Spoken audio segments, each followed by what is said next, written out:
এমন একটি সমাজে আল্লাহ তার নবীকে পাঠালেন, যেই সমাজের মানুষের মধ্যে নীতি নৈতিকতা ছিল না, শৃঙ্খলাবোধ ছিল না, সভ্যতা ছিল না। সেই মানুষগুলো ছিল অসভ্য, সেই মানুষগুলো ছিল বিশৃঙ্খল। তারা তাদের সমাজে নিজেরা নিজেদের মধ্যে হানাহানি, মারামারি, রক্তারক্তি, কাটাকাটিতে লিপ্ত ছিল। গোত্রীয় কলহ, সামাজিক বিশৃঙ্খলা, নারী আর দুর্বলদের প্রতি অত্যাচার, নির্যাতন, সেটা ছিল সেই অসভ্য আর বর্বর সমাজের প্রধান প্রধান চিত্র। যেই সমাজের লোকেরা আল্লাহর গোলামি বাদ দিয়ে, একত্ববাদী রবকে বাদ দিয়ে তারা পৌত্তলিক আর মুশরিক হয়ে তারা মূর্তি পূজা করত। আর তারা তাদের সমাজের মধ্যে নিজেদের বানানো আইন প্রতিষ্ঠা করে রেখেছিল। সবলরা দুর্বলদের উপর অত্যাচার করত। বিশৃঙ্খলা, হানাহানি, মারামারি, চুরি, ডাকাতি, অন্যায়, বিচার, সেটা ছিল সেই সমাজের নিত্য নৈমিত্তিক ব্যাপার। সেই সমাজে আল্লাহ তাআলা এমন এক মহামানবকে পাঠালেন, যেই মহামানবের মাধ্যমে সেই সমাজ, সেই রাষ্ট্র সহ গোটা দুনিয়ায় আল্লাহ তাআলা কোরআনের নূর দিয়ে একটি আলোকিত পৃথিবী গড়ার জন্য তার হাবিবের মাধ্যমে একটা কিতাব আল্লাহ আমাদেরকে দান করলেন। সুবহানাল্লাহ। সেটা শুরু হলো সেই হেরা গুহা থেকে। অসভ্য আর বর্বর সমাজকে কিভাবে তিনি চেঞ্জ করবেন, পেরেশানিতে পড়ে গেলেন, ধ্যানে মগ্ন হয়ে গেলেন। এই জন্য তিনি মক্কার দূরে হেরা গুহায় তাহান্নুস এবং তাআব্বুদের মধ্যে শামিল হয়ে গেলেন। নিঃসঙ্গ এবং একাকিত্বে গিয়ে হেরা গুহায় তিনি ধ্যানে মগ্ন অবস্থায় আল্লাহর ইবাদতের মধ্যে লিপ্ত হয়ে গেলেন। কয়েক মাস এভাবে থাকার পরে রমাদান মাসের শেষ দশকের লাইলাতুল কদর, কদরের রাতে আল্লাহর নবীর কাছে ওহীর ধারক এবং বাহক ফেরেশতা সাইয়েদনা জিবরিল তার সশরীরে আল্লাহর নবীর সামনে আগমন করলেন। আল্লাহু আকবার। আল্লাহর নবী যখন সাইয়েদনা জিবরিল আমিনকে তার নিজের সশরীরে দেখলেন, তিনি ভীত বিহব্বল হয়ে গেলেন। সেই ফেরেশতা এসে আল্লাহর নবীকে বললেন, ইকরা, পড়ুন। আল্লাহর নবী তখন বললেন, মা আনা বিকারি, আমি তো পড়তে পারি না, আমি পড়তে জানি না। এরপরে সেই ফেরেশতা জিবরিল আল্লাহর নবীকে তার বুকের সঙ্গে সজোরে চেপে ধরলেন। বুখারীর হাদিস, আল্লাহর নবী বলেছেন, ফাআখাযানি ফাকাত্তানি হাত্তা বালাগা মিন্নিল জুহুদ। সেই ফেরেশতা আমাকে এমন ভাবে চেপে ধরলেন, আমার দম বন্ধ হয়ে যাওয়ার উপক্রম হচ্ছিল। সুম্মা আরসালানি, এরপরে আমাকে ছেড়ে দিয়ে দ্বিতীয়বার বললেন, ইকরা। আমি দ্বিতীয়বারও জবাব দিলাম, মা আনা বিকারি, দ্বিতীয়বারও বললাম আমি পড়তে জানি না। সেই সাহাবী এবার তৃতীয়বার আমাকে তার বুকের সঙ্গে সজোরে চেপে ধরে ছেড়ে দিয়ে এবার তৃতীয়বার আমাকে শোনালেন। সূরা আলাকের প্রথম 5টি আয়াত নাজিলের মাধ্যমে আল্লাহর কোরআন নাজিল হওয়া উদ্বোধন হয়ে গেল। সুবহানাল্লাহ। সেই ফেরেশতা এবার আমার নবীকে শোনায় দিলেন। যারা পারেন সওয়াবের নিয়তে মন ভরে তেলাওয়াত করে নিকরা বিসমি রাব্বিকাল্লাযী খালাক খালাকাল ইনসানা মিন আলাক ইকরা ওয়া রাব্বুকাল আকরামুল্লাযী আল্লামা বিল কলম আল্লামাল ইনসানা মা লাম ইয়ালাম। আল্লাহু আকবার। এই 5টি আয়াত নাজিল হওয়ার মধ্য দিয়ে কোরআন নাজিলের উদ্বোধন হয়ে গেল, স্টার্টিং হয়ে গেল। আল্লাহর নবী ভীত বিহব্বল হয়ে দ্রুত তিনি বাড়িতে ফিরে আসলেন। বাড়িতে এসে তার প্রিয়তমা স্ত্রী আমাদের মা আম্মা জান খাদিজা আত-তাহিরা রাদিয়াল্লাহু আনহাকে ডেকে বললেন, জাম্মিনুনি, আমাকে কম্বল দিয়ে ঢেকে দাও। লাকাদ খাশিতু আলা নাফসি, আমি আমার নিজের জানের ব্যাপারে আশঙ্কা করছি, আমি ভীত হয়েছি, ভয় পেয়েছি। স্ত্রী ছিলেন এমন, তিনি তখন বললেন, ওয়াল্লাহি, আল্লাহর কসম, লা ইউখজিকাল্লাহু আবাদা, আল্লাহ আপনাকে কখনোই অপমানিত করবেন না, কারণ আপনার মতো মানুষই হয় না। আপনি কষ্ট পান কিন্তু কাউকে কষ্ট দেন না, দুঃখ পান কিন্তু কাউকে আপনি দুঃখ দেন না। আপনি দুর্বলের বোঝা নিজে বহন করেন, দুর্বলকে সাহায্য করেন, আত্মীয় স্বজনকে আপনি তাদের হক আদায় করেন, মেহমানদেরকে আপ্যায়ন করেন। এত অনুপম যার চরিত্র, সেই মানুষটাকে আল্লাহ কখনো অপমানিত করতে পারেন? খাদিজা রাদিয়াল্লাহু আনহা আল্লাহ নবীকে নিয়ে চলে গেলেন তার চাচাতো ভাই ওয়ারাকা বিন নওফেলের কাছে। তিনি ছিলেন ইনজিল কিতাবের পণ্ডিত। অতিশয় বৃদ্ধ হয়ে যাওয়ার কারণে তার চক্ষু তখন অন্ধ হয়ে গিয়েছিল। তিনি যখন পুরো ঘটনা শুনলেন, তিনি বললেন, আপনার কাছে তো কোনো জিন ভূত আসে নাই, এমন ফেরেশতা এসেছেন, ওহীর ধারক বাহক সেই ফেরেশতা জিবরিল। ইনি ইতিপূর্বে মুসা এবং ঈসা আলাইহিমুস সালামের কাছে এসেছিলেন। আল্লাহু আকবার। আপনাকে তো নবুয়ত দেওয়া হয়েছে, আপনি তো আল্লাহর পয়গম্বর। আরে আপনাকে আপনার জাতির লোকেরা আপনার এলাকা থেকে বের করে দিবে। আল্লাহর নবী তখন বললেন, হাউ ইজ ইট পসিবল, এটা কি করে সম্ভব? আমার জাতির লোকেরা আমাকে ভালোবাসে, মহব্বত করে আমাকে আল আমিন ডাকে, তারা আমাকে একচেটিয়া আদর করে মহব্বত করে, কি করে তারা আমাকে আমার এই এলাকা থেকে বের করে দিবে? ওয়ারাকা বিন নওফেল তখন বললেন, এটাই হচ্ছে পয়গম্বরী দাওয়াতের ফলশ্রুতি। যারাই এই পথে গিয়েছে, এই দাওয়াতি পথ এটা ফুল বেচানো পথ নয়, বরং এটা হলো কণ্ঠকাকীর্ণ এবং রক্ত পিচ্ছিল পথ। এই পথে নামলে পড়ে দিন বিরোধীরা হিংস্র হায়নার মতো দিনপন্থীদের উপরে ঝাঁপায়া পড়ে। তিনি বললেন, এটা বড় কঠিন পথ, আল্লাহ আমি যদি বেঁচে থাকি তাহলে সেই দিন আমি আপনার সাথে থাকব। এবার আল্লাহ নবী বাড়িতে ফিরে আসলেন, কিন্তু হেরা গুহায় তার যাওয়া আসা চলমান থাকলো। অল্প কিছু খাবার আর পানীয় নিয়ে হেরা গুহায় যেতেন, আবার খাবার পানীয় শেষ হয়ে গেলে ফিরে আসতেন। এভাবে করে হেরা গুহার মধ্যে ইবাদত বন্দেগী চলমান রাখলেন।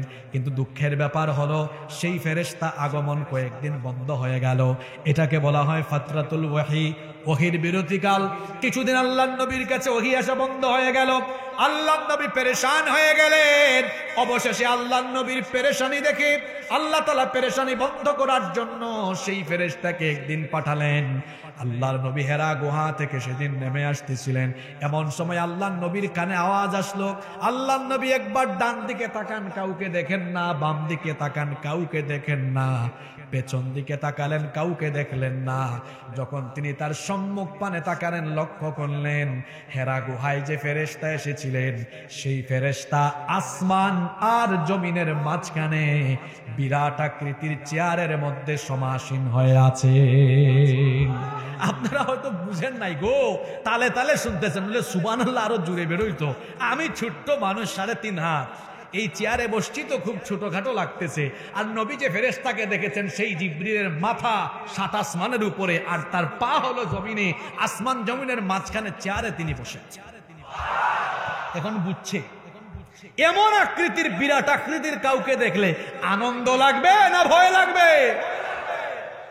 ভয়ের চোটে আল্লাহর নবী বাড়িতে ফিরে আসলেন।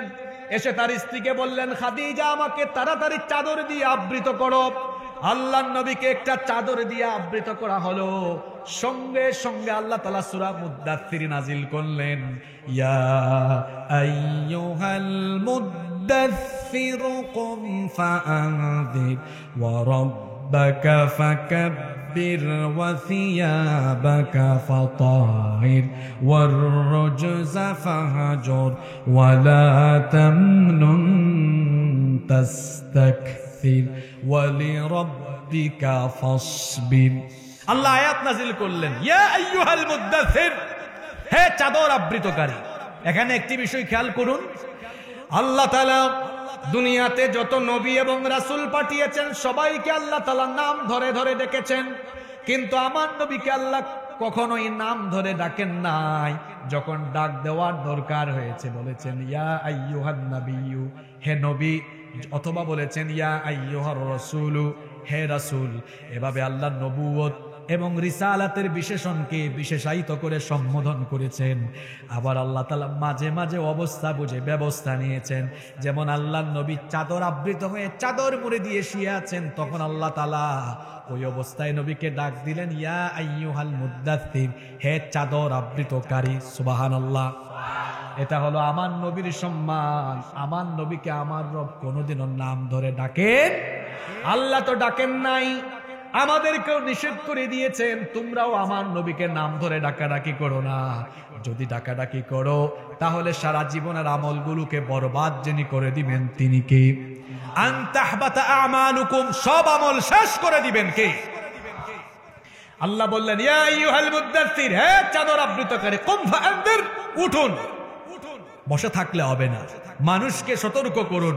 ওয়া রাব্বাকা ফাকাব্বির, আপনার রবের বরত্ব ঘোষণা করুন। ওয়া সিয়াবাকা ফাতাহহির, আপনার পোশাককে পবিত্র করুন। ওয়ার রুজজা ফাহাজুর, ওয়ার রুজজা ফাহাজুর, অপবিত্রতা দূর করুন। ওয়ালা তামনুন তাস্তাকতির, অধিক পাওয়ার আশায় দান করবেন না। ওয়ালি রাব্বিকা ফাসবির, আর আপনার রবের জন্য সবর করুন। কি করুন? সবাই বলেন, কি করুন? আল্লাহ এখানে সবরের কথা কেন বললেন? কারণ নবীকে আল্লাহ যে লাইনে নামাবেন, যে ময়দানে নামাবেন, এই দাওয়াতি ময়দানে সবর ছাড়া টিকে থাকা সম্ভব। এজন্য আল্লাহ প্রথমে সবরের সবক দিলেন। সবরের সবক বুঝেন তো আপনারা? সবক বুঝেন না? সবরের তালিম, সবরের সবক দিলেন। নবী সবর করা লাগবে, কারণ এই ময়দান বড় কঠিন। এই ময়দান বড় কঠিন। আল্লাহ আগেই সবরের কথা বলেছেন, কারণ নবী এই ময়দানে নামলেই দেখবেন হুমকি ধামকি, এই ময়দানে নামলেই দেখবেন গালিগালাজ, এই ময়দানে নামলেই দেখবেন হামলা মামলা, এই ময়দানে নামলেই দেখবেন শাহাদাত আর শাহাদাত। কি মনে করেন দাওয়াতি লাইন এত সোজা? কথা বলেন, এত সোজা? গত 17 বছর তো দেখেছেন, হ্যাঁ, বিভিন্ন জায়গায় মাহফিলে পাতি নেতারা, গুন্ডারা আলেমুল আমাদের সাথে বেয়াদবি করেছে, শ্রোতাদের সাথেও বেয়াদবি করেছে। মাহফিল কমিটির নামে মিথ্যা মামলা দিয়ে জেলখানায় ঢুকায় দেওয়ার অপচেষ্টা করেছে। এগুলো বাংলাদেশে ছিল না? আলেমদেরকে গালিগালাজ ছিল না? আলেম দেখলেই মৌলবাদী, আলেম দেখলেই জঙ্গিবাদী, আলেম উলামা দেখলেই স্বাধীনতা বিরোধী আর যুদ্ধাপরাধী। তারা স্বাধীনতার চেতনার ব্যবসা করেছে বাংলাদেশে। স্বাধীনতার চেতনার ব্যবসা করে মানুষকে স্বাধীনতার চেতনার ট্যাবলেট গিলায়া গিলায়া এই দেশের স্বাধীনতার সার্বভৌমত্বকে তারা ভারতের হাতে বিক্রি করে দিয়েছে। এরা ছিল ভারতের পাঁচটা গোলাম, এরা ছিল ভারতীয় সেবাদাস, এরা ছিল ভারতীয় তাবেদার। এজন্য ছাত্র জনতা তাদের সামনে আবাবিল হিসাবে অবতীর্ণ হয়ে তাদেরকে তাদের মামু বাড়ি দিল্লিতে নির্বাসিত করে দিয়েছে।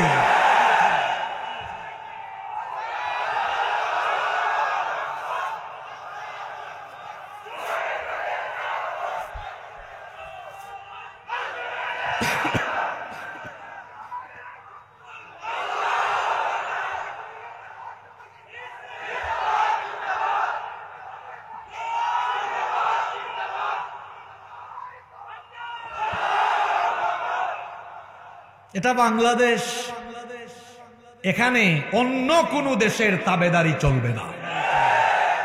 এখানে যারাই মার্কিন আগ্রাসন কিংবা ভারতীয় আগ্রাসন প্রতিষ্ঠা করতে চাইবে, ভারতীয় গোলামরা যেভাবে ভারতীয় আগ্রাসন প্রতিষ্ঠা করতে ব্যর্থ হয়েছে, ঠিক তেমনি ভাবে কেউ যদি মার্কিন আগ্রাসন প্রতিষ্ঠা করতে চায়, তাহলে আগামী দিনে ছাত্র জনতা জুতা দিয়া পিটাইয়া বাংলাদেশ থেকে বিদায় করে দিবে। এই দেশে কোন তাবেদারি, কোন আগ্রাসন প্রতিষ্ঠা করতে দেওয়া হবে না। বরং আগামীর বাংলাদেশ আমরা আশা করি এটা হবে কোরআনের বাংলাদেশ, এটা হবে ইসলামের আদর্শে আদর্শিত বাংলাদেশ ইনশাআল্লাহ। এই বাংলাদেশে, এই দেশটাকে মসজিদ মাদ্রাসা দিয়ে সুন্দর করে আবাদ করেছেন ওলিয়া উলিয়ারা, পীর মাশায়েখরা, আলেম উলামাদের মেহনতে 56,000 বর্গমাইল আবাদ হয়েছে। এই 56,000 বর্গমাইল ভারতীয় তাবেদারদের হাতেও সুপর্দ করা হবে না, মার্কিনীদের হাতেও সুপর্দ করা হবে না। কষ্ট পেয়েছেন নাকি আপনি? আল্লাহ নবীকে আল্লাহ বললেন দাওয়াত আরম্ভ করেন। এখন এই কোরআন নাজিল হয়েছিল হেরা গুহায়, এবার নবীকে আল্লাহ বলছেন এখন এটা কি করেন? প্রচার করেন। কি করেন? জোরে বলেন, কি করেন? আপনাদের মনোযোগ থাকবে তো? আজকে এক্সক্লুসিভ কথাবার্তা শুনবেন, সচরাচর যেভাবে শুনেন তার চেয়ে একটু ব্যতিক্রম করে। মনোযোগ থাকবে তো? আল্লাহ তৌফিক দেন, বলেন আমিন। আল্লাহ নবীকে আল্লাহ বললেন শুরু করেন, তবে হ্যাঁ গোপনে গোপনে। প্রথম 3 বছর দাওয়াত চলল গোপনে গোপনে। ইসলামের দাওয়াত শুরু হয়েছে প্রকাশ্যে না গোপনে?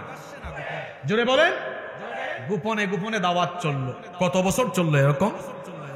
সবাই বলেন কত বছর?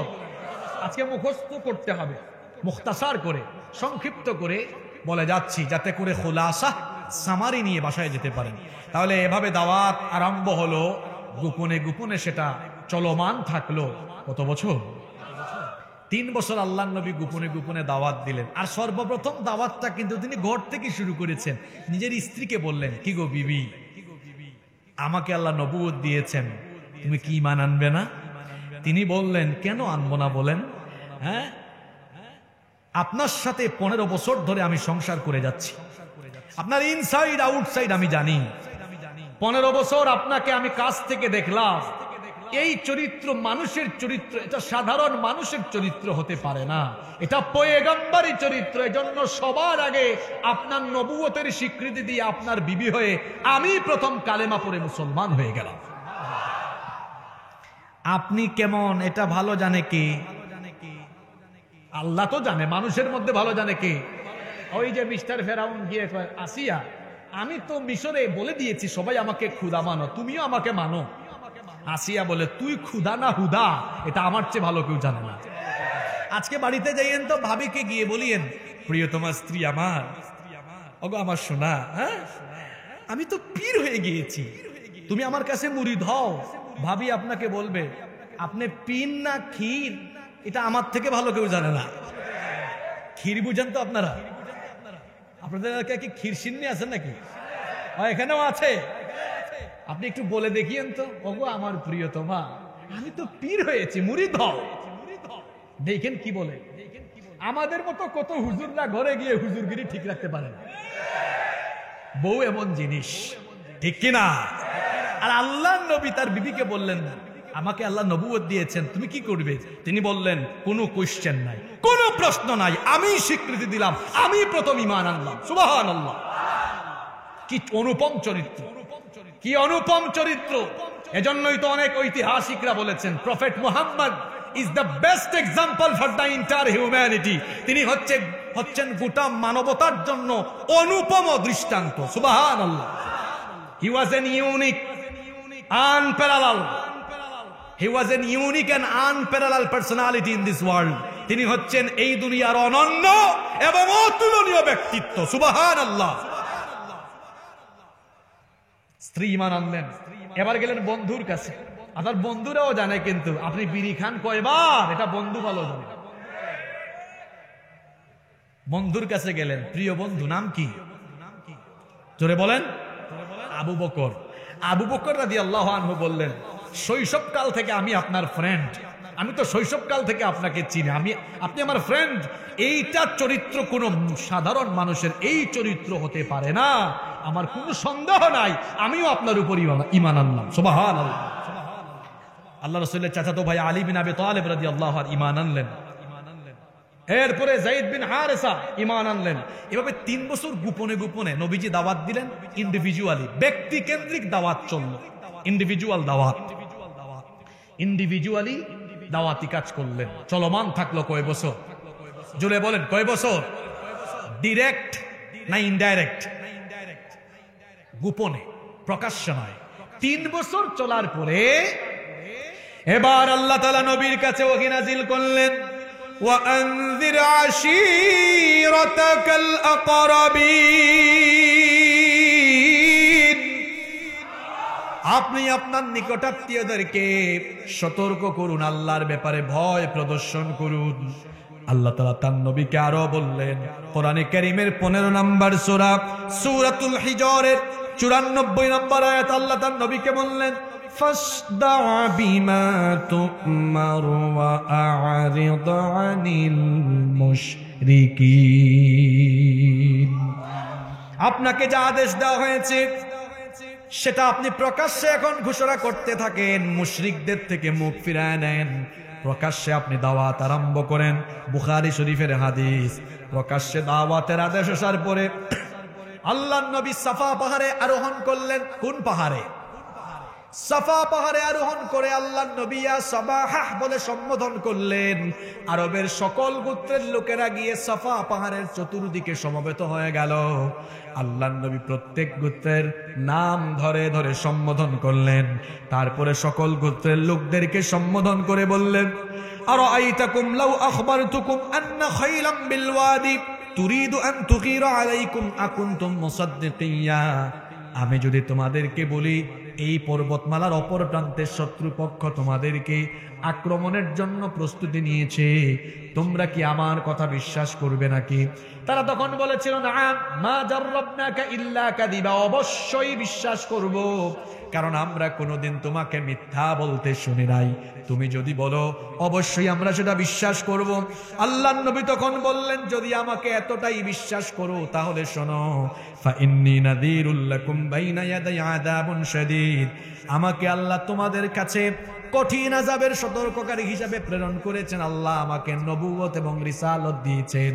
তোমাদেরকে প্রকাশ্যে আমি ঘোষণা দিলাম, আমার উপর ঈমান আনয়নের জন্য আমার উপর ঈমান আনো। তখন আরবের কাফের মুশরিকরা আল্লাহর নবীর সাথে কেমন আচরণ করলো শুনেন। তারা তখন বলেছিল, মা জামাআতানা ইল্লা লিহাদা, এসব কথাবার্তা বলার জন্য কি আমাদেরকে এখানে ডেকে এনেছো নাকি? আল্লাহর নবীর চাচা আবুল আহাব, যে আবুল আহাব আল্লাহর নবীর জন্মের পরে আনন্দিত হয়েছিল, খুশি হয়েছিল, সে আবুল আহাব আল্লাহর নবীকে তখন গালি দিল। আল্লাহর নবীকে তখন বলল, তাব্বাল্লাকা ইয়া মুহাম্মদ, মুহাম্মদ, সে বলল মুহাম্মদ, আমরা বলি সাল্লাল্লাহু, তুমি ধ্বংস হয়ে যাও। আল্লাহর নবীকে গালি দিলে সেই গালি বরদাস্ত করেন না কে? সঙ্গে সঙ্গে আল্লাহ গালির জবাব দিয়ে আবুল আহাবের নামে একটা সূরা নাজিল করে দিলেন, তাব্বাত ইয়াদা আবি লাহাবিন ওয়া তাব মা আগনা আনহু মালুহু ওয়া মা কাসাব সায়াসলা নারান যাতা লাহাবিন ওয়া امرأته حمالة الحطب في جيدها حبل من مسد। আল্লাহ বললেন, ধ্বংস হোক আবুল আহাবের দুহাত এবং ধ্বংস হোক সে নিজেও। এখানে একটি বিষয় খেয়াল করেন, আবুল আহাব গালি দিল, এই গালি সহ্য করেন নাই কে? আমার দেশে কিছু নামধারী মুসলমান আছে, নবীজিকে গালি দিলে কয় এটা নিয়ে এত বেশি কথা বলার। ওই যে ফ্রান্সে গালি দেওয়া হলো, আমার দেশে যারা তখন দায়িত্বে ছিল তারা তখন বললো, এটা তাদের আভ্যন্তরীণ ব্যাপার, ইন্টারনাল ব্যাপার, এগুলো এখানে আলোচনা না করলেই। ভুলে গেছেন আপনারা, তাই না? ভুলে গিয়েছেন আপনারা। নবীকে গালি দিলে আল্লাহ বরদাস্ত করেন না, আর নবীর উম্মত হয়ে যে ব্যক্তি বরদাস্ত করে, তার ব্যাপারে কবিতা লিখে গিয়েছেন আমার জাতীয় কবি। রাসূলের অপমানে যদি কাঁদে না তোর মন, মুসলিম নয় মুনাফিক তুই, রাসূলের দুশমন। এটা কখনো মুমিন হতে পারে? পৃথিবীর সবকিছুর চাইতে বেশি ভালোবাসতে হবে মুহাম্মাদুর রাসূলুল্লাহ সাল্লাল্লাহু আলাইহি ওয়াসাল্লাম। আমার বাপের চাইতে, আমার জন্মদাতা মায়ের চাইতে, বাপের চাইতে আমার নবীকে আমি বেশি ভালোবাসি, কারণ আমার নবী আমার ঈমান, আমার নবী আমার। আল্লাহর নবী কি বলেছেন? লা ইউমিনু আহাদুকুম হাত্তা আকুনা আহাব্বা ইলাইহি মিন ওয়ালিদিহি ওয়া ওয়ালাদিহি ওয়ান নাসি আজমাইন। তোমাদের কেউ ততক্ষণ পর্যন্ত মুমিন হতে পারবে না যতক্ষণ না সে তার সন্তান সন্ততি পিতা মাতা এমনকি দুনিয়ার সব কিছুর চাইতে আমাকে বেশি পরিমাণে ভালো না বাসবে। সুবহানাল্লাহ। যেন আমরা সবচেয়ে বেশি ভালোবাসি আমাদের নবী মুহাম্মদুর রাসূলুল্লাহ, বলেন সাল্লাল্লাহু। আল্লাহর নবী প্রকাশ্যে দাওয়াত আরম্ভ করলেন। আল্লাহর নবীর এই দাওয়াতকে ঠেকাবার জন্য কাফেররা কিছু অপকৌশল, কিছু ষড়যন্ত্র তখন আরম্ভ করলো। আশ্চর্যের ব্যাপার হলো, কুরআন নাজিলের যুগে কুরআনের বিরুদ্ধে কাফেররা যে কাজগুলো করেছিল, বর্তমান দুনিয়ায়ও কুরআন বিরোধীরা খাসলত ঠিক রেখেছে, ওই স্বভাবগুলো ধরে রেখেছে, ওই কাজগুলোই করে, শুধু ভার্সনটা মডেলটা একটু চেঞ্জ করে কাজগুলো করে। আগেই ঠিক বলিয়েন না, আগে শুনেন কিভাবে তারা ভার্সনকে চেঞ্জ করেছে, খাসলত ঠিক রেখেছে। যেমন আইফোন প্রতি বছর তার মডেল বা ভার্সন চেঞ্জ করে, 11, 12, 13, 14, 15, 16, তাই না? কিন্তু নাম কি? নাম কি চেঞ্জ হয়? ভার্সন চেঞ্জ হয়, মডেল চেঞ্জ হয়, কিন্তু তার নামের কোনো পরিবর্তন। ওই যুগ আর এই যুগ কুরআন বিরোধীদের খাসলত তারা একরকম রেখেছে, শুধু কাজের ধরনটা, নমুনাটা তারা পাল্টিয়েছে। কেমনে পাল্টিয়েছে? মনোযোগ আছে আপনাদের? বলতেছি শুনেন। এক নাম্বার, আল্লাহর নবীর দাওয়াত যেন কেউ না শুনে। এতদিন তারা নবীজিকে বলেছে আল আমিন, কুরআনের দাওয়াত দেওয়ার পরে বলে ইন্নাকা লামাজনুন, নিশ্চয়ই তুমি পাগল।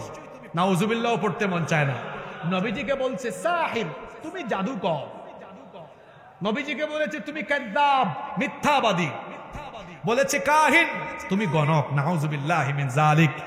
বুঝলাম না, শিশুকাল গেল, কৈশোরকাল গেল, তারুণ্য গেল, যৌবন গেল, তাদের চোখের সামনে এই মহামানব বেড়ে উঠলেন, কোনোদিন গালি দেয় নাই তারা।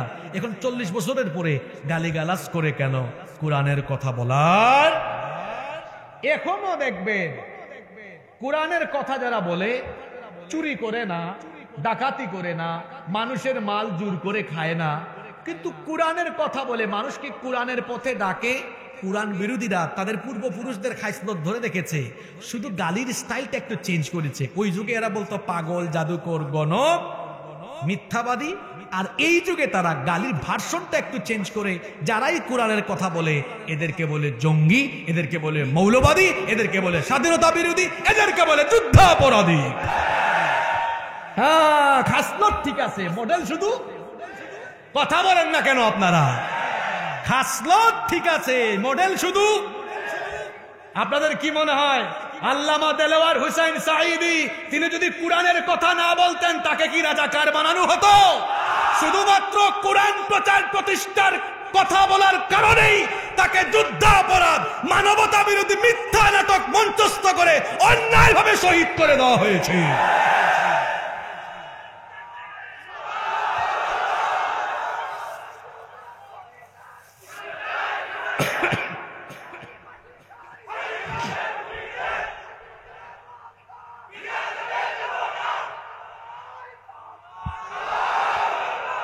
বৃথা যাবে না। ওই সোনা মানিককে এমনি ধরা হয়েছে। সোনা মানিককে চিনেন না আপনারা? মানিক বলবো না, কালো মানিক বলবো। কুরআনের মাহফিলে এসে তো এইরকম ভাষা ব্যবহার করা ঠিক না। তাকে আবার ধরা হয়েছে আমার এলাকায়। আমার বাড়ি কোথায় জানেন তো আপনারা? সিলেটে। আমাদের সিলেটের মানুষ কিন্তু খুব অতিথি পরায়ণ। তাকে এমন মেহমানদারি করেছে, কলা পাতায় শুয়ে রেখেছে, ফাটিয়ে দিয়েছে একদম। বুঝেন নাই? ক্ষমতার অপব্যবহার করলে পরিণতি এরকমই হয়। এখানে যারা বসে আছেন, যারা রাজনীতি যারা করেন, এখানে যদি থাকেন, আমি কিন্তু বড় স্পষ্টবাদী মানুষ। যারা আমাকে আপনারা শুনেন, যারা অনলাইনে শুনেন বা বিভিন্ন জায়গায় দেখেছেন, আপনারা জানেন ওই যে বাংলায় একটা কথা বলে, ঠুট কাটা স্বভাবের মানুষ যেটা বলে স্ট্রেইট ফরওয়ার্ড, সোজা সাপটা বলে। আমি কিন্তু যেটা বলি একদম সোজাসুজি বলে ফেলি। রাজনৈতিক নেতৃবৃন্দ এখানে কেউ থাকলে বলবো ভাই সোজা হয়ে যান আপনারা। ক্ষমতা এমন জিনিস, এটা থাকলে দেখবেন পুলিশ হাত দিয়া পাও দিয়া সালাম করে স্যালুট মারে, আর যাওয়ার পরে ওই পুলিশই গরুর রশি দিয়া বাইন্দা সালমানের মতো নিয়ে যাবে, শেষা দিবে একদম। গতকাল একটা ভিডিও দেখলাম, সবগুলা সোনা মানিককে ধরে একসাথে আদালতে উঠাচ্ছে। এটা হলো ক্ষমতার অপব্যবহারের পরিণতি। এখানে যারা ডানে বামে বসে আছেন, রাজনীতি করেন, সোজা হয়ে যান। যদি আগামী দিনে ক্ষমতা পাইয়া অপব্যবহার করেন, ছাত্র জনতা কিন্তু একদম সোজা সাইজ করে দিবে। আলেম উলামাদের সাথে বেয়াদবি বন্ধ করেন, নইলে এদেশের মানুষ কিন্তু ইসলাম প্রিয়। আপনি এটা এখনো বুঝেন নাই। আপনি পারবেন আপনার রাজনৈতিক সমাবেশে পয়সা ছাড়া, মানুষকে ভাড়া করা ছাড়া এত মানুষ আনতে পারবেন? এদেশের মানুষ আলেম উলামাদেরকে আল্লাহর কোরআনের জন্য ভালোবাসে। এজন্য আলেম উলামা কিংবা ইসলাম নিয়ে ষড়যন্ত্র করার আগে হাজার বার ভাববেন, নইলে ছাত্র জনতা কিন্তু মজা বুঝাই দিবে একদম। বুঝলে বুঝপাতা, না বুঝলে। বলছিলাম খাসলত ঠিক আছে, নমুনা ভার্সন শুধু। 1 নাম্বার গালিগালাদের স্বভাব ওই যুগেও ছিল, এখনো। 2 নম্বরে কি করেছে? আরেক খবিশ কুরাইশ বিখ্যাত ব্যবসায়ী কাফির, তার নাম হলো নজর বিন হারিস। নামটা মুখস্থ করে যান, নজর বিন। এই ব্যবসায়ী দেখলো আল্লাহর নবীর কণ্ঠের তিলাওয়াত যেখানেই হয় সেখানে মানুষ গিয়ে জড়ো হয়ে যায়। সুবহানাল্লাহ। আচ্ছা বলেন তো, আপনারা আলেমদের কণ্ঠের তিলাওয়াত শুনলে, হজে গেলে, ওমরায় গেলে, হারামাইন শরীফাইনে গেলে কোরআনের তিলাওয়াত শুনলে মনে হয় আসমান থেকে কোরআন নাজিল হচ্ছে। সুবহানাল্লাহ।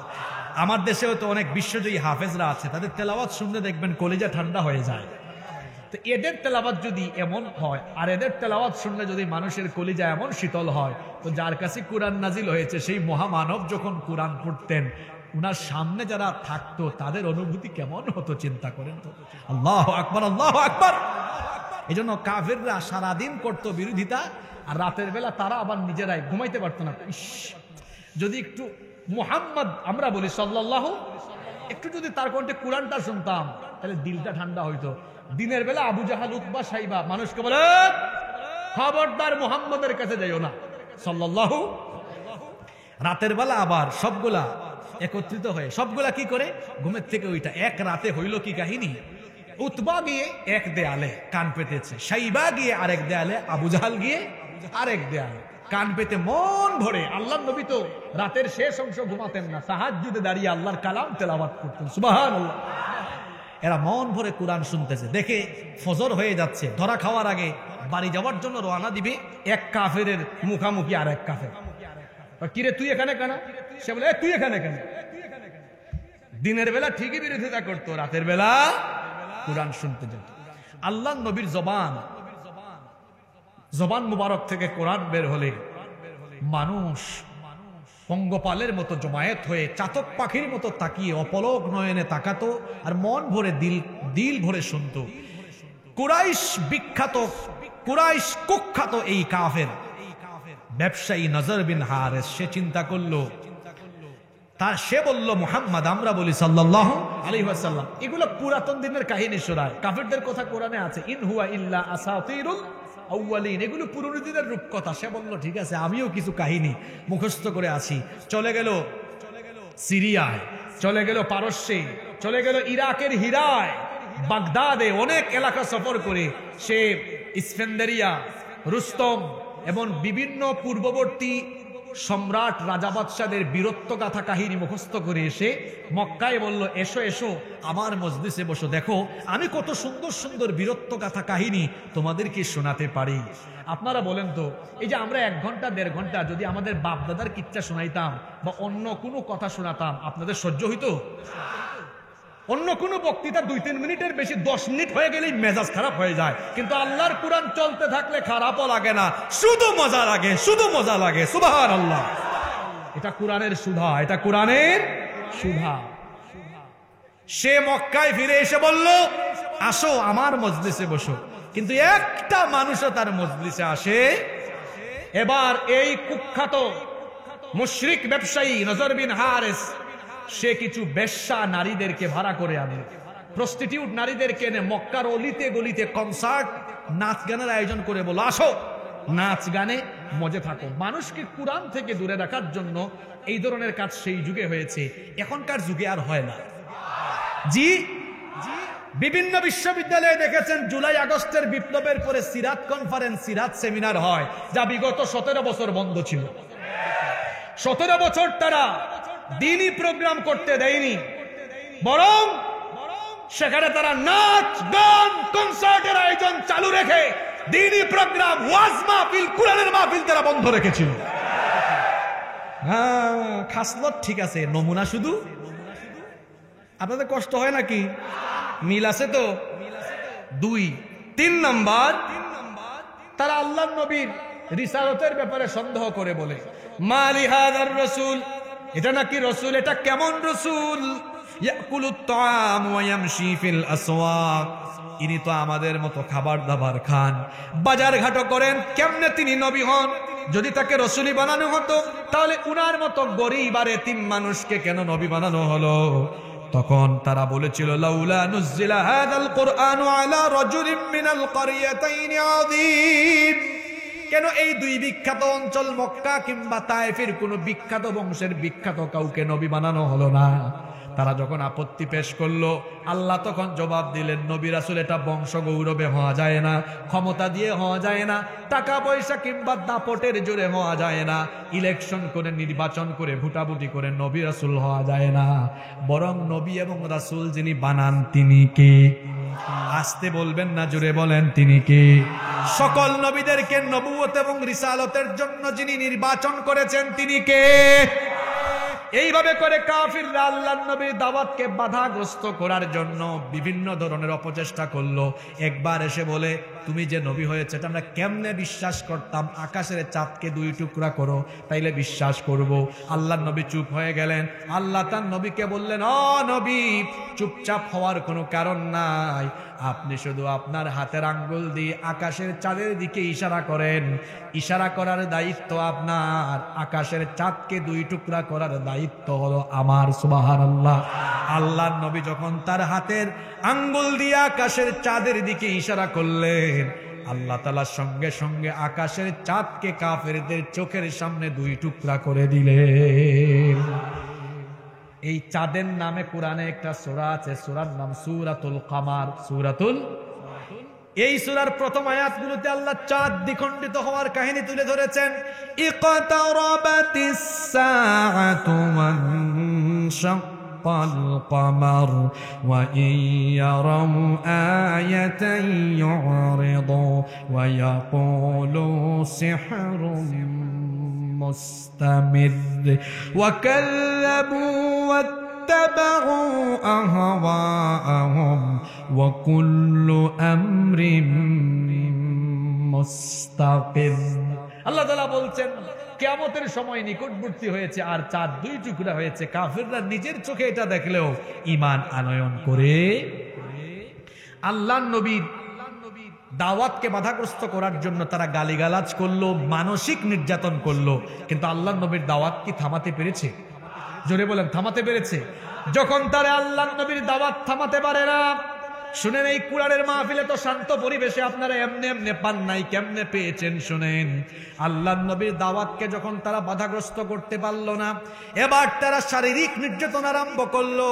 আমরা যখন নামাজে মসজিদে নামাজে দাঁড়াই, ফ্যানের নিচে দাঁড়াই, এসির নিচে দাঁড়াই, কত আরাম করে আরামের কার্পেটে আমরা নামাজ আদায় করি, কিন্তু আল্লাহর নবী যখন নামাজে সাজদায় যেতেন, কাফিরের দল আল্লাহর নবীকে এমন কষ্ট দিয়েছে, উটের নাড়ি ভুঁড়ি এনে এবং তাদের ময়লা আবর্জনার স্তূপ এনে আল্লাহর নবীর মাথার উপরে ফেলে চলে যেত। নাউজুবিল্লাহ। এই রকম করে তারা আল্লাহর নবীকে নির্যাতন করেছে, কষ্ট দিয়েছে। বুখারী শরীফের মধ্যে হাদিস এসেছে, আল্লাহর নবী একবার কাবার চত্বরে সালাত আদায় করছিলেন। এক নিকৃষ্ট কাফের, তার নাম হলো উকবা বিন আবি মুআইত, সে এসে তার গামছা দিয়ে আল্লাহর নবীকে গলার মধ্যে গামছা দিয়ে পেঁচ দিয়ে আল্লাহর নবীকে কাবা শরীফের চতুর্দিকে টানা হেচড়া করে কষ্ট দিয়েছে। আবু বকর রাদিয়াল্লাহু আনহু এই দৃশ্য যখন অবলোকন করলেন, সঙ্গে সঙ্গে তিনি এসে আল্লাহর নবীকে হেফাজত করে বললেন, আতাকতুলুনা রাজুলান আইয়াকুলা রাব্বি আল্লাহ, এই অপরাধে কি তোমরা এই মানুষটাকে হত্যা করে ফেলবা নাকি যিনি ঘোষণা করেছেন আল্লাহ আমার রব, আমাদের রব কে? আরো জুড়ে বলেন, আমাদের রব কে? আল্লাহ আমার রব, এই রবি আমার সব। আল্লাহ আমার রব, এই রবি আমার সব। দমে দমে তনু মনে তারি অনুভব। আল্লাহ আমার রব, এই রবি আমার সব। সুবহানাল্লাহ। আল্লাহর নবীকে এভাবে নির্যাতন করা হয়েছে। শুধু তাই নয়, আল্লাহর নবীর সাহাবীদের উপরেও নির্মম নির্যাতন এসেছে। কোরআন নাজিলের যুগেও কোরআনওয়ালারা নির্যাতন নিপীড়নের জাতাকলে পিষ্ট হয়েও কোরআনের আন্দোলনে তারা ইস্তেকামত থেকেছেন। কিয়ামত পর্যন্ত এই পথে থাকলেও বাতিলদের নির্যাতন নিপীড়নের সম্মুখীন হলে বাতিলদের সামনে মাথা নত করা যাবে না। বিলাল উমাইয়া বিন খালফের একজন গুলাম তিনি। ইসলামের কারণে এত মর্যাদা বাড়লো, তিনি তো ইসলামের প্রথম মুয়াজ্জিন হয়ে গেলেন। সুবহানাল্লাহ কইতে ইচ্ছে করেন। উমাইয়া বিন খালফের গোলাম ছিলেন, তাকে ধরে আনা হলো, খাওয়া দাওয়া বন্ধ করে দেওয়া হলো, আর বলা হলো, বিলাল তুমি যদি ইসলাম ত্যাগ না করো তাহলে তোমাকে না খাইয়ে মেরে ফেলা হবে। তিনি বললেন, না খাওয়ায় মারা ফেলো, তাও অসুবিধা নাই, আমাকে ঈমান ছাড়াতে পারবা? অবশেষে তাকে অবশেষে তাকে মরুভূমির অগ্নিতপ্ত বালির উপরে চিৎ করে শুইয়ে দিয়ে বুকের উপরে পাথর চাপা দিয়ে নির্মম ভাবে চাবক পিটা করা হয়েছে। শরীর থেকে গোশতগুলো উড়ে উড়ে গিয়েছে, রক্ত ফিনকি দিয়ে দিয়ে বের হয়েছে। উশৃঙ্খল যুবক তরুণদেরকে উটের দড়ি দিয়া তারা বেলাল রাদিয়াল্লাহু আনহুকে বেঁধে মক্কার চতুর্দিকে টানা হেঁচড়া করেছে। নির্যাতিত পরিবার হলো ইয়াসির রাদিয়াল্লাহু আনহুর পরিবার। ইয়াসির, তার স্ত্রী সুমাইয়া রাদিয়াল্লাহু আনহা এবং আম্মার, এই পরিবারের উপরে এমন নির্যাতন করা হয়েছে। গর্ত খনন করে কখনো কোমর পর্যন্ত, কখনো বা গলা পর্যন্ত দাবিয়ে দিয়ে নির্মম ভাবে নির্যাতন করা হতো।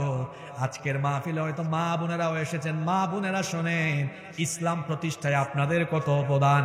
সর্বপ্রথম ইসলাম গ্রহণ করেছিলেন একজন নারী, আবার ইসলামের জন্য প্রথম শাহাদাত বরণকারীও একজন নারী। সুমাইয়া রাদিয়াল্লাহু আনহাকে আবু জাহেল এসে বলে, লাত মানাত উজ্জাকে তোর রব হিসাবে গ্রহণ করে নে। আর সে বলল, মুহাম্মদ, আমরা বলি সাল্লাল্লাহু আলাইহি ওয়াসাল্লামকে তুই ত্যাগ কর, তার দ্বীনকে তুই পরিত্যাগ কর। তিনি তখন বললেন, তুই আমাকে মারতে মারতে মারতে মারতে আমার জীবন কেড়ে নিতে পারবি, কিন্তু আমার থেকে দ্বীন কখনো, ঈমান কখনো কেড়ে নিতে পারবি না।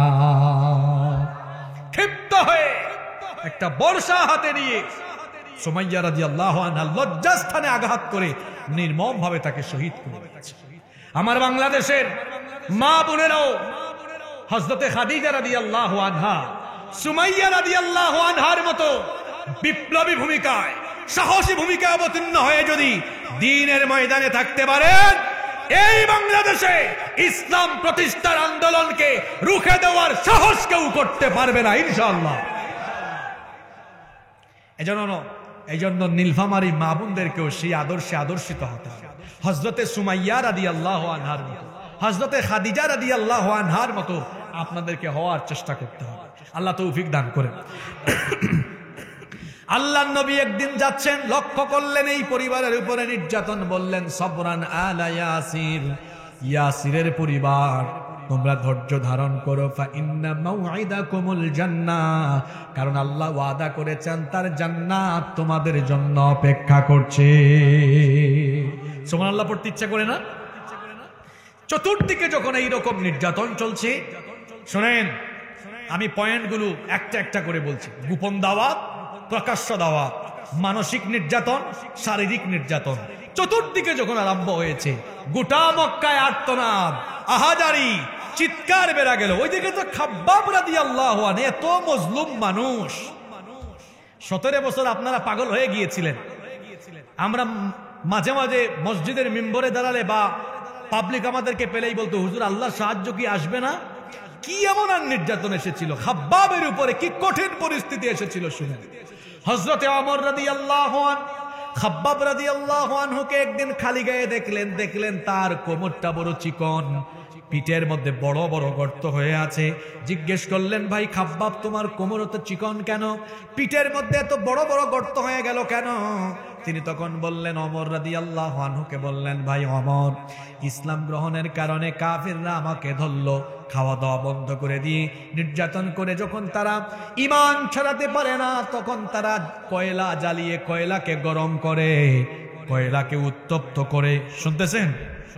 কয়লা জ্বালিয়ে কয়লাকে উত্তপ্ত করে, সেই উত্তপ্ত কয়লার উপরে তারা আমাকে শোয়ানোর পরে যেন কয়লার উত্তাপ আমার শরীরে লাগে, এই জন্য বুকের উপরে বড় পাথর চাপা দিয়ে রাখতো কয়লা। আর সেই কয়লার উত্তাপ, আগুনগুলো জ্বলে জ্বলে আমার পিঠের ভেতর দিয়ে ঢুকে শরীরের মধ্যে গর্ত, ক্ষতের সৃষ্টি করেছিল। আর রক্ত, মাংস, চর্বি গলে গলে পড়ে কয়লার আগুন নিভে গিয়েছিল। এই রকম করে নির্মম নির্যাতন, নিপীড়ন যখন চতুর্দিকে আরম্ভ হলো, আল্লাহর নবী তখন মুসলমানদের একটা গ্রুপকে, প্রথম গ্রুপকে তখন হাবশায় তিনি হিজরতের জন্য পাঠিয়ে দিলেন। হাবশায় সেখানে একজন খ্রিস্টান রাজা ছিলেন নাজ্জাশী। প্রথম পর্যায়ে 12 জন মুসলমান, 12 জন পুরুষ এবং 4 জন নারী ওসমান বিন আফফান রাদিয়াল্লাহু আনহুর নেতৃত্বে হিজরত করলেন। মুসলমানরা মদিনায় হিজরতের আগে হিজরত করেছেন কোথায়? হাবশায়। জোরে বলেন কোথায়? হাবশায়। এবং হাবশায় হিজরত করেছেন কয়বার? 2 বার। পরের বার হিজরত করেছেন 82 বা 83 জন পুরুষ, 18 বা 19 জন নারী। কাফেররা কিছু প্রতিনিধি পাঠিয়েছিল নাজ্জাশীর দরবার থেকে এদেরকে ফিরিয়ে আনার জন্য, কিন্তু এই অপচেষ্টা করে তারা এটা পারে নাই। চরম এই দুর্দিনে চতুর্দিকে যখন নির্যাতন চলছে, এই কঠিন সময়ে ইসলাম কবুল করলেন ইসলামের দুই বীর সিপাহসালার, হযরতে হামজা রাদিয়াল্লাহু আনহু এবং ওমর ইবনুল খাত্তাব রাদিয়াল্লাহু আনহু। সুবহানাল্লাহ পড়বেন না? যে দুইজনের নাম বললাম, এরা নরম না গরম? এরা কথা বলে পরে লাগাই দেয় আগে। ইসলাম প্রতিষ্ঠার জন্য যেমন কিছু নরম স্বভাবের মানুষ দরকার, ঠিক তেমনি হামজার মতো, ওমরের মতো কিছু তেজস্বী মানুষেরও দরকার আছে। আপনারা অনেক সময় বলেন না যে হুজুর মাঝে মাঝে আপনারা খুব গরম করে বক্তব্য দেন করেন। এটা বক্তৃতার একটা আর্ট। আল্লাহর নবীর বক্তৃতা, তিনি খুব নরম ভাষায় কথা বলতেন, মার্জিত ভাষায় কথা বলতেন। আবার হাদিসে এসেছে মাঝে মাঝে তিনি জোরে কথা বলতেন, মাঝে মাঝে তিনি এত রাগান্বিত হয়ে যেতেন বক্তৃতার মধ্যে যে তার চুল দাঁড়িয়ে যেত, তার চেহারা রাগে অগ্নিশর্মা লাল হয়ে যেত। আল্লাহু আকবার! এটা বক্তৃতার একটা আর্ট। নরম কথাকে নরম করে বললে হয় না, গরম কথাকে নরম করে বললে হয় না, গরম কথাকে গরম করেই বলা। ওমর রাদিয়াল্লাহু আনহু তাই করতেন। আপনাদের কি মনোযোগ আছে না চলে গেছে? আমরা আর বেশিক্ষণ না, 12 থেকে 15 মিনিট এই জায়গাতে ভালো ভালো পয়েন্ট আছে। মূল শিক্ষাগুলো এখানে। শেষ ভালো যার, জোরে বলেন, শেষ ভালো যার। হ্যাঁ, এবার দুইজন বীর পুরুষ ইসলাম কবুল করেছেন। একজনের নাম কি? হামজা রাদিয়াল্লাহু আনহু। আল্লাহর নবীকে ধরে আবু জাহাল মাথা ফাটিয়ে দিয়েছে। হামজা রাদিয়াল্লাহু আনহু শিকার থেকে এসে এটা যখন ধরলেন, আবু জেহেলের বাড়ি থেকে আবু জেহেলের কলার চেপে ধরে বললেন, তোর এত বড় সাহস, আমার ভাতিজার গায়ে হাত তুলেছিস, শুনে রাখ, আজ থেকে আমার ভাতিজার দিন আমিও গ্রহণ করব। সুবহানাল্লাহ পড়তে ইচ্ছা করে না? আবু জাহাল একদম চুপচাপ, কোনো কথা কয় না। 3 দিন পরে আবার ওমর রাদিয়াল্লাহু আনহু ইসলাম গ্রহণ করেছেন। আপনাদের কি মনে হয় ওমর খুব নরম না গরম? জোরে বলেন, নরম না গরম? এই 3 দিন পরের কাহিনী। হামজা রাদিয়াল্লাহু আনহুর ইসলাম গ্রহণের 3 দিন পরের, তিনি ইসলাম কবুল করে ওমর রাদিয়াল্লাহু আনহু মক্কায় বাড়িতে বাড়িতে গিয়ে বলতে চান, শুনো শুনো কাফিররা, ওমর কিন্তু মুসলমান হয়ে গেছে, পারলে ঠেকাও, ওমরকে পারলে ঠেকাও। কেউ কি দাঁড়িয়েছে? জোরে বলেন। এবার তিনি গেলেন নবীজির সামনে, গিয়ে বললেন, ইয়া রাসূলুল্লাহ, বলেন সাল্লাল্লাহু আলাইহি আলাল হক। হাদিস, আমরা কি সত্যের উপরে প্রতিষ্ঠিত নই? নবীজি বললেন, বালা, অবশ্যই। আল্লাহর নবীকে তখন ওমর বললেন, সত্যের উপরে থাকলে এত লুকোচুরি করে কেন সাহাবীরা নামাজ পড়বে? আমি ওমর লুকোচুরি করে কিছু করতে পারবো না, সব সামনাসামনি প্রকাশ্যে হবে। আপনি আমাকে পারমিশন দেন, আমি কাবা শরীফের দিকে একটা মিছিল বের করতে চাই। সুবহানাল্লাহ পড়বেন না? আল্লাহর নবী দেখলেন এটা ওমর, পারবে কি পারবে না? পারবে মানে একদম কাফিরদেরকে ছুটাই ফেলবে একদম। বললেন, যাও, পারমিশন দেওয়া হলো। এবার ওমর রাদিয়াল্লাহু আনহু হামজা রাদিয়াল্লাহু আনহুকে বললেন, চলেন আমরা দুইজন সামনে থেকে নেতৃত্ব দিই। মিছিলের সারি প্রস্তুত করা হলো। কাবার চত্বরের দিকে প্রথমবারের মতো মিছিল বের হলো। আর মিছিলের স্লোগান ছিল, আমার ভাই তোমার ভাই। জোরে বলেন, কি স্লোগান বের করেছে! যুবক, তরুণ, ছাত্ররা শোনেন, এই যে মোটর সাইকেল নিয়া বেনামাজি, গাঁজাখুর, ইয়াবাখুর, চাঁদাবাজ, সন্ত্রাস তথাকথিত নেতার সামনে পিছনে মোটরসাইকেল শুডাউন করে চামচামি করেন, আপনার এই তারুণ্য, আপনার এই যৌবন কোন নেতার সামনে পিছনে চামচামি করে ব্যয় করার জন্য আল্লাহ দেন নাই। Keep in your mind, youth is not a gift given by your leader. যৌবন আপনার নেতার দেওয়া গিফট নয়, যৌবন দিয়েছেন কি? সুতরাং এই তারুণ্য আর যৌবন বেনামাজি নেতার পিছনে নয়, বরং এই তারুণ্য আর যৌবন আমরা কাটাবো আল্লাহর কোরআনের মিছিলে আর আল্লাহর দ্বীনের পথে। কি স্লোগান! আমার ভাইয়ের চরিত্র ফুলের মতো পবিত্র, নামাজ পড়ে না 1 ওয়াক্ত, বেটা গাঞ্জা খায় 5 ওয়াক্ত, শয়তানের ভক্ত, জাহান্নামের তখ্ত। সাফা চাট, সাফা বুঝেন নাই? আবার অনেক আছে সাফা চাট না, রাইখাও 2 নাম্বারই করে। ওই যে এক দরবেশ সুফিকে নিয়ে চলে যাচ্ছিল। এখন দরবেশ তো একদম সাফা কাট দিয়েছে, বোঝা যাচ্ছে না। সুফিকে নিয়ে যখন চলে যাচ্ছিল, সুফি সাহেব বললেন, আমার মতো সুফিকে নিয়ে যাচ্ছেন, দরবেশ সাহেবকে ধরবেন না? এটা আবার কোনটা? আমার সামনে যেটা বসে আছে। এর এত বড় নাফরমান, তার এত লম্বা দাড়ি কিভাবে সাফা চাট করবে? বুঝছেন তো কার কথা বলেছি? হ্যাঁ, এরা আবার আলেমদেরকে বলে ধর্ম ব্যবসায়ী, অথচ তারা নির্বাচন আসলে শাহজালালের মাজার থেকে ইলেকশনের প্রচারণা আরম্ভ করে কৌমি মাদ্রাসা, আলিয়া মাদ্রাসার বড় বড় হুজুরদের কাছে গিয়ে দোয়া নেয়, সভা সমাবেশ মাহফিলে এসে দোয়া চাইবে, ইসলামের ক্ষতি করবো না এটা বলে। সারা বছর টুপি নাই, পাঞ্জাবি নাই, ওই সময় টুপি লাগায়, পাঞ্জাবি লাগায়, ওই সময় দাঁড়িয়ে রাখে। ক্ষমতায় যাওয়ার পরে ইসলামের বিরুদ্ধে কাজ করে। এরাই হচ্ছে আসল ধর্ম ব্যবসায়ী। আলেমদের সুরত তারা পাল্টান না। 2 বছর আগে এখানে আসছিলাম না, যে সুরত এখনো ওই সুরত। সব আলেমদেরকে দেখবেন সুরত কখনো পাল্টায়? সুরত পাল্টায় ওরা, সুরত পাল্টায়। বলবেন হুজুর কিভাবে? বুরখার বিরুদ্ধে, পর্দার বিরুদ্ধে তারা এত কথা বলে, জুলাইয়ের পরে কয়েকজন বুরখা পইরা ভাগছে, বলে নাই আপনাদের? কয়েকজন বুরখা পইরা, আর কয়েকজন দাড়ি কাইটা। দেখছেন তো আপনারা? আরে বাপ রে বাপ, কি জাতের শয়তান! চিন্তা করেছেন? আল্লাহ এদেরকে তাদের প্রাপ্য বুঝাইয়া দেন। আরে বাবা, যে পরিমাণ দরদ আপনাদের, আমি না কইতে পারলেন না। ওমর রাদিয়াল্লাহু আনহু মিছিল বের করছেন, এবার স্লোগান উঠেছে, লিল্লাহি তাকবীর। এত আস্তে বললেন, লিল্লাহি তাকবীর। পিছনে কি হইছে? লিল্লাহি তাকবীর। আবু জেহেল কয়, কিরে এটা কোন স্লোগান, কারা দিছে? দেখ বাইর হইয়া। কয়েকজন রেডি একদম লাঠি সুটা নিয়ে, মাইরা ফেলবে একদম। ওই যে বললাম, ফাইসলত ধরে রেখেছে, ভার্সন চেঞ্জ হয়েছে। ওই সময় চাবক আর লাঠি সুটা নিয়ে বের হইতো। এখনো দেখবেন, গত 17 বছর দেখেছেন, অন্য কোন মিছিলে এতটা হিংস্রতা দেখা যায় না। আল্লাহু আকবারের স্লোগান শুনলে তারা পশুর মতো ঝাঁপিয়ে পড়তো। হাসলত ঠিক আছে, ভার্সন। হেরা বের হয়েছিল পিটাবে, দৌড়ে আবার ঘরে ঢুকছে। আবু জাহেল কয়, কিরে ফিরে আসলি কেন? কয় লিডার, ঘটনা খারাপ। কয় কি হয়েছে? কয় ওমর তো দেখি সামনে নেতৃত্ব দেয়। আবু জাহেল কয়, কি বলো? আমার মিটিং এ যে থাকতো, আমার দলের লোক ওখানে কিভাবে গেল? অবাক তারা। কেউ সেদিন ওই মিছিলকে ঠেকাবার জন্য সাহস করে এগিয়ে যেতে পারে?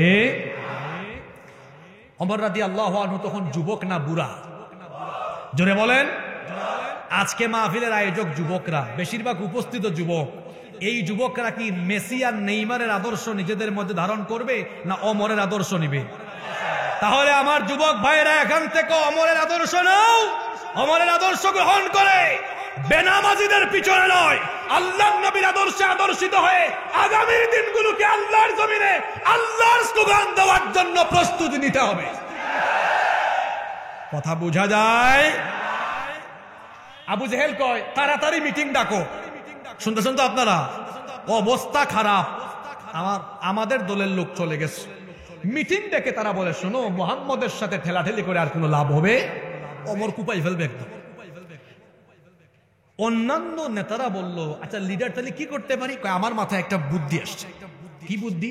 চলো আমরা, সে বলল মুহাম্মদ, আমরা বলি সাল্লাল্লাহু আলাইহি সাল্লামের কাছে যাই, গিয়ে আমরা একটা আপোষ করে ফেলি। কি করে ফেলি? শুনতেছেন আপনারা? কয় লিডার কি জাতের আপোষ করবেন? কয় আমরা গিয়ে বলবো, নিজেরা তো ঠেলাঠেলি করে লাভ নাই। মুহাম্মদ, আমরা বলি সাল্লাল্লাহু আলাইহি ওয়াসাল্লাম, আমরা 1 বছর তোমার রবের ইবাদত করব, আর তুমি পরের বছর আমাদের মূর্তির ইবাদত করবে। তাইলে আমাদের মধ্যে আর ঠেলাঠেলি থাকলো না, আমরা একটা আপোষ করে ফেললাম। এই আপোষ প্রস্তাব নিয়ে নবীজির কাছে গেল। আল্লাহ এই প্রস্তাবের রিপিট করে জবাব দিয়ে একটা সূরা নাজিল করলেন। সূরার নাম সূরা কাফিরুন। সূরার নাম সূরা, এটা আপনাদের ঠোঁটের আগায় মুখস্থ আছে, পড়তে পারবেন না? আল্লাহ জবাব দিলেন, ও নবী আপনি বলেন, কুল ইয়া আইয়ুহাল কাফিরুনা লা আ'বুদু মা তা'বুদুন ওয়া লা আনতুম আবিদুনা মা আ'বুদু ওয়া লা আনা আবিদুম মা আবাদতুম আ'বাদতুম ওয়ালা আনতুম আবিদুনা মা আ'বুদ লাকুম দীনুকুম ওয়ালিয়াদিন। আপনি বলুন, হে কাফিররা, তোমরা যার ইবাদত করো আমি তার ইবাদত করি না, আমি যার ইবাদতকারী তোমরাও তার ইবাদত করো না। লাকুম দীনুকুম ওয়ালিয়াদিন। এটা কি কুরআন না বুখারী? জোরে বলেন। তিনি একবার বলেছিলেন, বুখারী শরীফে আছে, লাকুম দীনুকুম ওয়ালিয়াদিন। আপনারা মনে ভুলে গেছেন। উত্তরবঙ্গে তাজা তাজা শাকসবজি খাইয়া যদি ব্রেইনটারে তাজা রাখতে না পারেন, তো আমরা সিলেটিরা কি করব? আর তাজা কিছু পাই না তো। তিনি বলেছিলেন না একবার, লাকুম দীনুকুম ওয়ালিয়াদিন। বুখারী শরীফে আছে, ধর্ম যার যার, উৎসব সবার। ইন্না লিল্লাহি ওয়া ইন্না ইলাইহি। এটা অর্থ কি? লাকুম দীনুকুম ওয়ালিয়াদিন। কাফিরের গোষ্ঠী, শোন, তোদের ধর্ম তোদের, আমাদের দিন আমাদের। আল্লাহর নবী বললেন, তোদেরটা তোরা কর, আমাদেরটা আমরা কর। আপোষ প্রস্তাবে লাভ হলো না। এবার তারা দিল লোভনীয় অফার। কি অফার? জোরে বলেন, কি অফার? দেখো, তুমি আমাদেরই বংশের লোক, ঠেলাঠেলি করো না। নেতৃত্ব চাইলে নেতৃত্ব দিন। তুমি যদি চাও আরবের সবচাইতে সুন্দরী নারীকে তোমার সাথে বিবাহ দিব, টাকা পয়সা দিব, সম্পদ দিব, তারপরেও দয়া করে তোমার এই কুরআনের দাওয়াত বন্ধ করো। আল্লাহর নবী বললেন, যা যা দিতে চেয়েছো সব দেওয়া সম্ভব, যেটা অসম্ভব সেটা শোনো। আকাশের সূর্যকে আমার ডান হাতে আর চন্দ্রকে বাম হাতে এনে দেওয়া তোমাদের জন্য যেমন অসম্ভব, আমি মুহাম্মাদুর রাসূলুল্লাহ সাল্লাল্লাহু আলাইহি ওয়াসাল্লামকেও এভাবে কুরআনের পথ, দিনের পথ থেকে সরানো তোমাদের মতো কাফিরদের জন্য অসম্ভব। আল্লাহু আকবার। দেখছো কারবার? তারা কয়টাইলে ঠিক আছে, বয়কট করো, বয়কট। যেটা আধুনিক পরিভাষা হলো স্যাংশন। আধুনিক পরিভাষায় আমরা এটাকে বলি স্যাংশন। নিষেধাজ্ঞা আরোপ করলো শিয়াবে আবু তালিবে, আল্লাহ রসুল সহ মুসলমানদেরকে তারা তিনটি বছর বন্দী করে রাখলো। কিরকম করে?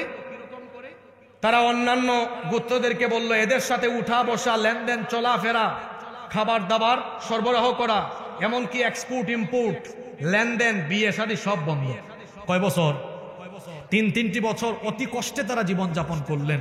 3 বছর পরে এই বয়কট যখন শেষ হলো, এখানে একটা শিক্ষা নেন, আল্লাহর নবীও আল্লাহর কুরআন প্রচার প্রতিষ্ঠার জন্য জেলে। এখন আর কথা বেরোয় না। জোরে বলেন, জোরে বলেন। তাহলে এই পথে থাকলে জেল আসে না নাই? জোরে বলেন, জেল আসে না নাই?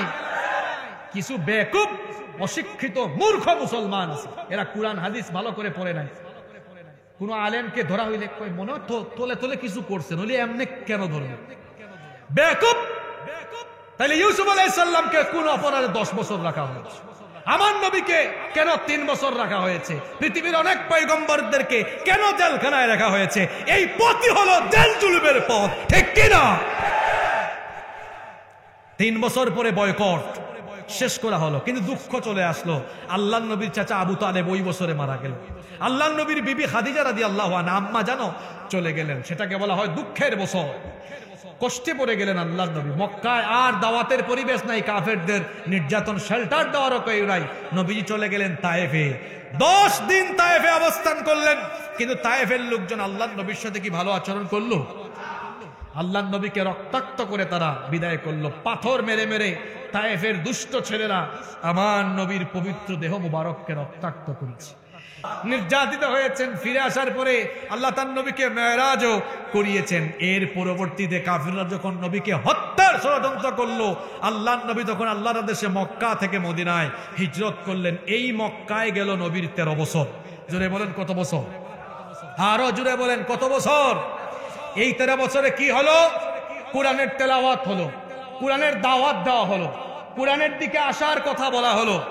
কিন্তু নবীজি কি খাইলেন? কথা বলছেন না কেন? সাহাবীরা কি খাইলেন? গেলেন কোথায়? মদিনায়।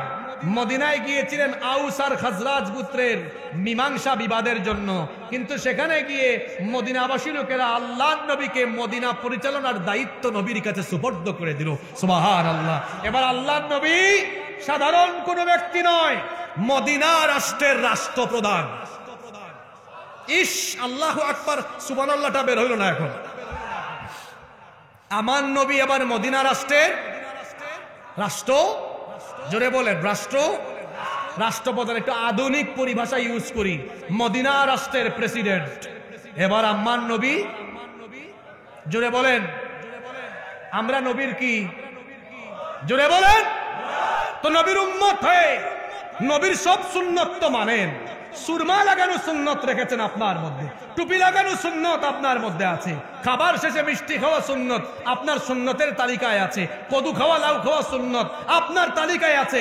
কিন্তু আল্লাহর নবী যে আল্লাহর দেওয়া এই বিধান মোতাবেক রাষ্ট্র পরিচালনার জন্য রাষ্ট্রপ্রধান হয়েছেন, রাষ্ট্র আর সমাজ পরিচালনায় যে আল্লাহর নবীর উম্মতরা এগিয়ে এসে রাষ্ট্রপ্রধান হওয়া লাগবে, কুরআনের আইন প্রতিষ্ঠা করা লাগবে, নবীর উম্মত এই সুন্নতের ধারে কাছেও নাই।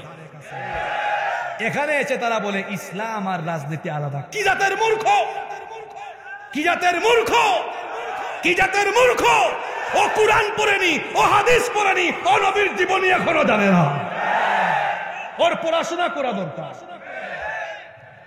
ইসলাম আর রাজনীতি যদি আলাদা হয় তাহলে আল্লাহর নবী 10 বছর শাসন করলেন মদিনা কিভাবে? তার সামরিক নীতি, তার যুদ্ধনীতি, তার সমাজনীতি, তার রাষ্ট্রনীতি কিভাবে ছিল? কোন কিতাবের আলোকে ছিল? কথা বলছেন না কেন? এই কুরআন এবার আল্লাহর নবী মদিনার রাষ্ট্রে প্রতিষ্ঠা করলেন। মদিনার সমাজ চলে, রাষ্ট্র চলে। এখানে চুরির বিচার হয়, ডাকাতির বিচার হয়, এখানে অন্যায় অপরাধের বিচার হয়। কোনো মানুষ সলিমুদ্দিন কলিমুদ্দিন আর অমুক পিতা অমুক চাচা অমুকের স্বামীর আইন দিয়ে নয়। কার আইন দিয়ে? কার আইন দিয়ে? কার আইন দিয়ে? আমার নবী জমিনে আইন প্রতিষ্ঠা করেছেন কার? এটা তো কইতে পারলেন না। কার? আপনি নবীর উম্মত, আপনি জমিনে কার আইন প্রতিষ্ঠার কাজ করবেন? জোরে বলেন, জোরে বলেন। জমিন কার? আইন চলবে কার? জমিন কার? আইন চলবে কার? এজন্য জুলাই আগস্টে হয়েছে গণবিপ্লব। এই দেশে রাসূলুল্লাহর উম্মতরা রাসূলুল্লাহর আদর্শ বাস্তবায়নের জন্য, আল্লাহর কুরআনের বিধান বাস্তবায়নের জন্য আগামীর দিনে দাওয়াতের মাধ্যমে যদি প্রয়োজন হয় রক্ত এবং জীবনের বিনিময়ে আরেকটি ইসলামী বিপ্লব কায়েমের জন্য প্রস্তুতি নিতে হবে।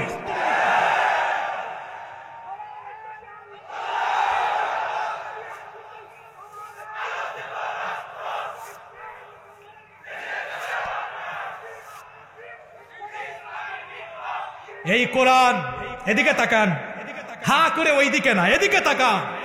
এই কোরআন আমরা রেখেছি মসজিদে, আমরা রেখেছি মাদ্রাসায়। হ্যাঁ, মসজিদে মাদ্রাসায় কোরআন থাকতে হবে। মসজিদে মাদ্রাসায় যেমন কোরআন থাকবে, তেমনি সমাজ এবং রাষ্ট্র পরিচালনায়ও আল্লাহর কোরআনের আইন থাকতে হবে। আল্লাহর নবী সেটাই করেছেন। আল্লাহর নবী সেটাই করেছেন। আল্লাহ কোরআনে বলেছেন আমার আইনের বাস্তবায়ন ঘটাও। আল্লাহ কোরআনে বলেছেন কুনতুম খায়রা উম্মাহ, তোমাদের যাদেরকে কোরআন দিয়েছি তোমরা শ্রেষ্ঠ জাতি। কি জাতি? দেখছেন এরা সাহস করে কইতে পারলো না এরা যে শ্রেষ্ঠ জাতি। আমরা কিসের জাতি? আল্লাহর ভাষায় কুনতুম খায়রা।